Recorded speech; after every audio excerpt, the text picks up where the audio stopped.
చాలా important point. Ayyappa స్వాములు ఇంకా జాగ్రత్తగా, ఈ ప్రపంచంతో కలిసి ఉన్నవాడు జీవుడు, వీటన్నిటికీ అతీతంగా ఉన్న పరబ్రహ్ముడు దూరంగా ఉన్నాడు.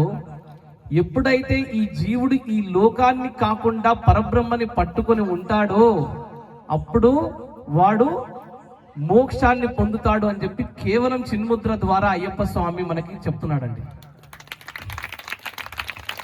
ఈ ఒక్క పాయింట్ని నేర్చుకోగలిగితే వాడికి అయ్యప్ప స్వామి మాలేసుకోవాల్సిన అవసరం లేదు. అది మెల్లమెల్లగా నేర్చుకోవాలండి. నిజం చెప్పాలంటే ఇలాంటి జ్ఞానాన్ని కొంచెం ప్రాక్టికల్గా ఒత్తిపట్టి చూస్తే చాలా విషయాలలో మంత్రతంత్రాలు చాలా పెద్ద పెద్ద స్వాములకు వచ్చినట్టుగా రాకపోయినా కానీ వాటి బుద్ధులని వాటి జ్ఞానాన్ని డౌన్ లెవెల్లో చెప్పే గురుస్వామి మా నరేష్ గురుస్వామి.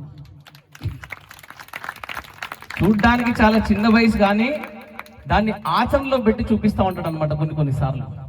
అయితే గుర్తుపెట్టుకోండి, భక్తి చాలా చాలా ఇంపార్టెంట్ అండి.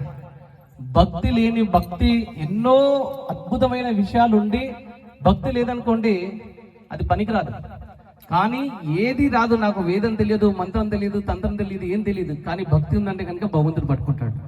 సో అయ్యప్ప స్వామి దీక్షని ఈ 40 రోజులు మీరు అయ్యప్ప స్వాములు అందరూ కూడా ఏం చేయాలి అంటే ఈ లోకాన్ని మొత్తం, ఈ ప్రపంచాన్ని, ఈ 3 వేళ్ళు కూడా ప్రపంచంలో ఏమేమి చూపిస్తున్నాయో తెలుసా అండి? ప్రపంచంలో మెయిన్ ప్రాబ్లం ఏంటంటే ఒకటి నేను అనే అహంకారం, ఒకటి రెండవది దురలవాట్లు, అండ్ మూడవది ఇంకా లౌకికమైనది, అంటే నాకు ఈ లోకంలో ఏం కావాలో అదే చూడటం.